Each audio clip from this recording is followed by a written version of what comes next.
Welcome to the Folktale Project. This is Dan Scholz.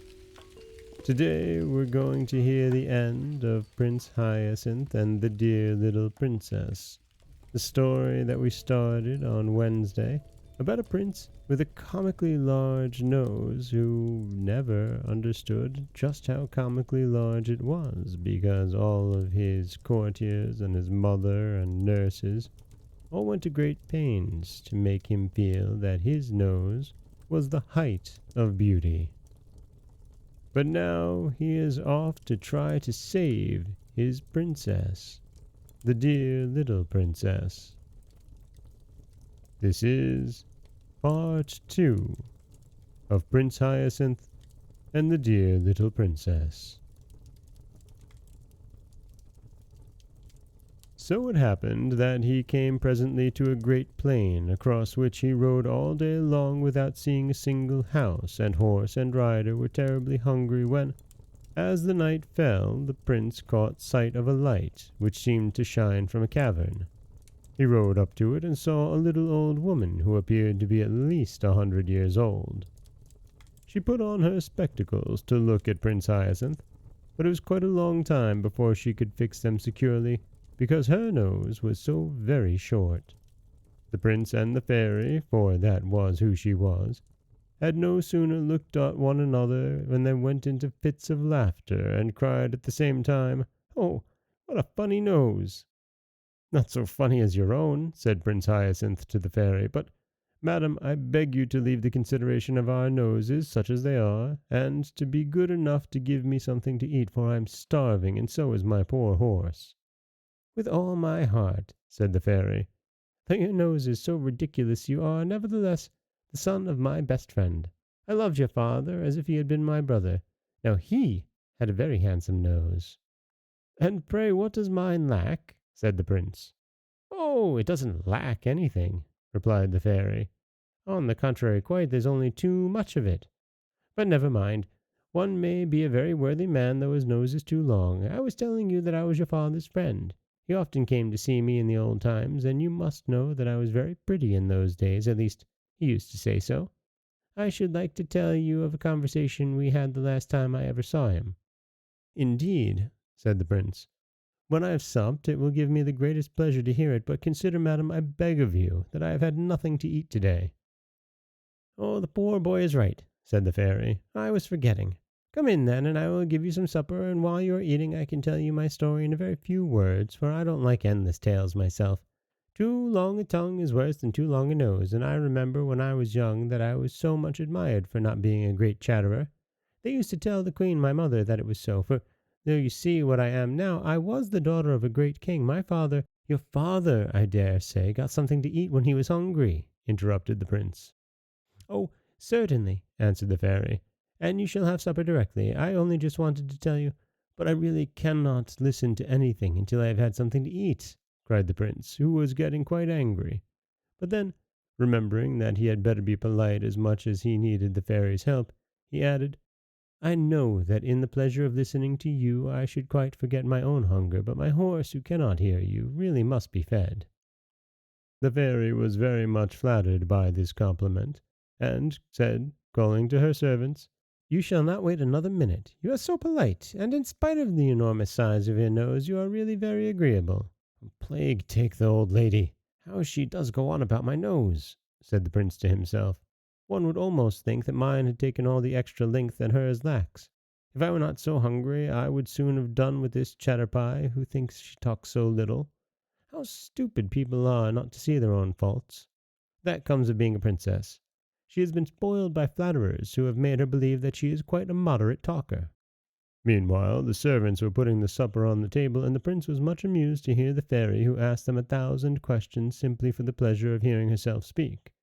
Especially he noticed one maid, who, no matter what was being said, always contrived to praise her mistress's wisdom. "Well," he thought as he ate his supper, "I'm very glad I came here. This just shows me how sensible I have been in never listening to flatterers. People of that sort praise us to our faces without shame, and hide our faults or change them into virtues. For my part, I never will be taken in by them. I know my own defects, I hope." Poor Prince Hyacinth! He really believed what he said, and hadn't an idea that the people who praised his nose were laughing at him, just as the fairy's maid was laughing at her. For the prince had seen her laugh slyly when she could do so without the fairy noticing her. Moreover, he said nothing, and presently, when his hunger began to be appeased, the fairy said, "My dear prince, might I beg you to move a little more that way, for your nose casts such a shadow that I really cannot see what I have on my plate. Ah, thanks. Now, let us speak of your father. When I went to his court he was only a little boy, but that is 40 years ago, and I have been in this desolate place ever since. Tell me what goes on nowadays. Are the ladies as fond of amusement as ever?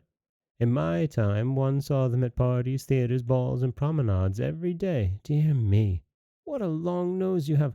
I cannot get used to it." "Really, madam," said the prince, "I wish you would leave off mentioning my nose. It cannot matter to you what it is like. I am quite satisfied with it, and have no wish to have it shorter. One must take what is given one." "Now you are very angry with me, my poor Hyacinth," said the fairy, "and I assure you that I didn't mean to vex you. On the contrary, I wish to do you a service. However, though I really cannot help your nose being a shock to me, I will try not to say anything about it. I will even try to think that you have an ordinary nose. To tell the truth, it would make 3 reasonable ones." The prince, who was no longer hungry, grew so impatient at the fairy's continual remarks about his nose that he at last threw himself upon his horse and rode hastily away. But wherever he came in his journeyings he thought the people were mad, for they all talked of his nose, and yet he could not bring himself to admit that it was too long. He had been so used all his life to hear it called handsome. The old fairy, who wished to make him happy, at last hit upon a plan. She shut the dear little princess up in a palace of crystal, and put this palace down where the prince would not fail to find it. His joy at seeing the princess again was extreme, and he set to work with all his might to try and break the prison, but in spite of all his efforts he failed utterly. In despair he thought at least that he would try to get near enough to speak to the dear little princess, who on her part stretched out her hand that he might kiss it. But turn which way he might, he never could raise it to his lips, for his long nose always prevented it. For the first time he realized how long it really was, and exclaimed, "Well, it must be admitted that my nose is too long." In an instant the crystal prison flew into 1,000 splinters, and the old fairy, taking the dear little princess by the hand, said to the prince, "Now, say if you are not very much obliged to me. Much good it was for me to talk to you about your nose. You would never have found out how extraordinary it was if it hadn't hindered you from doing what you wanted to. You see how self-love keeps us from knowing our own defects of mind and body.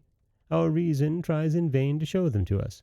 We refuse to see them till we find them in the way of our interests."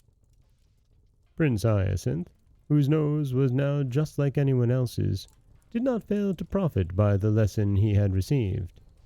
He married the dear little princess, and they lived happily ever after. And that is the end of Prince Hyacinth and the dear little princess, or Le Prince Désir et la Princesse Mignon, as is the original French title, which, honestly, I like the Prince Desire and the Princess Cute a bit more. And I have to say, while I do understand the point of the story, I kind of liked the fact that the prince was made to love himself for himself, to love his big nose in his own way. This is Dan Scholz of the Folktale Project. Don't forget that you can subscribe to the podcast on Apple Podcasts, Stitcher, Google Play, Overcast, anywhere you like to get your podcasts. You can follow us on Twitter at Folktale Project. You can find us on Auto Radio, TuneIn Radio, iHeartRadio, Spotify, anywhere you like to listen. And you can always head over to folktaleproject.com. You'll find a new story waiting for you every Monday, Wednesday, and Friday. As always, thank you so much for listening.